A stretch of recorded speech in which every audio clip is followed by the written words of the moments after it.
You'll have to forgive me, these won't be my best words. The truth is, I don't want to be talking today. When I was asked if it's something that I wanted to do, I resisted it all day until finally I had this overwhelming sense that it was somehow my responsibility to do so, and maybe that's misguided.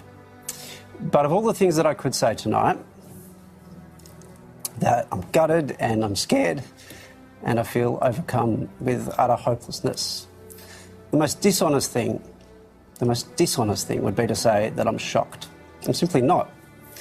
There's nothing about what happened in Christchurch today that shocks me.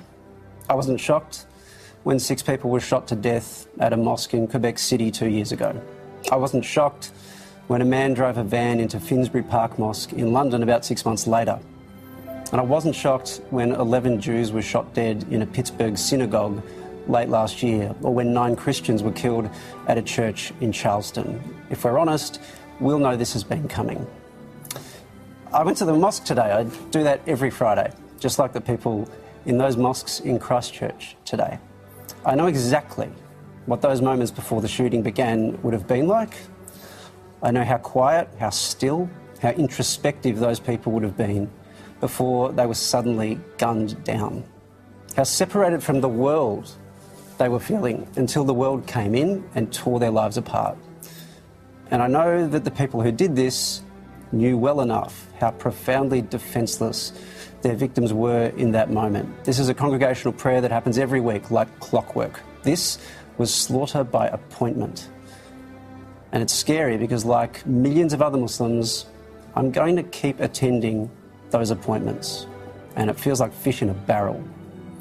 But that isn't the scariest thing. The thing that scared me most was when I started reading the manifesto that one of the apparent perpetrators of this attack published.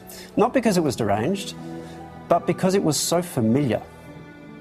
Let me share some quotes with you to show you what I mean. The truth is that Islam is not like any other faith. It is the religious equivalent of fascism. Or the real cause of bloodshed is the immigration program which allowed Muslim fanatics to migrate in the first place. Or, as we read in Matthew 26:52, all they that take the sword shall perish by the sword, and those who follow a violent religion that calls on them to murder us cannot be too surprised when someone takes them at their word and responds in kind. How do those words sound now? Now how do they sound when I tell you that they weren't part of the manifesto?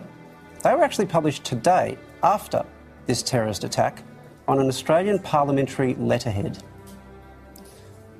And I know they came from someone who I don't particularly want to name at the moment, who all parties have denounced. I also know that the leader of one of those parties that denounced him once described Islam as a disease Australia needs to vaccinate. And even that party is kind of on the fringes, despite some valiant attempts by our media to change that. But I also know a senior figure in our government once suggested we made a mistake as a country by letting in Lebanese Muslims in the 70s.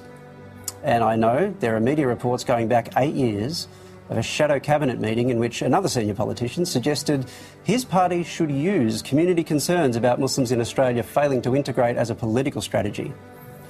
That person's now the most senior politician we have. So while I appreciate the words our leaders have said today, and in particular Scott Morrison's comments and his preparedness to call this terrorism and the strength of his comments more generally, I have something to ask.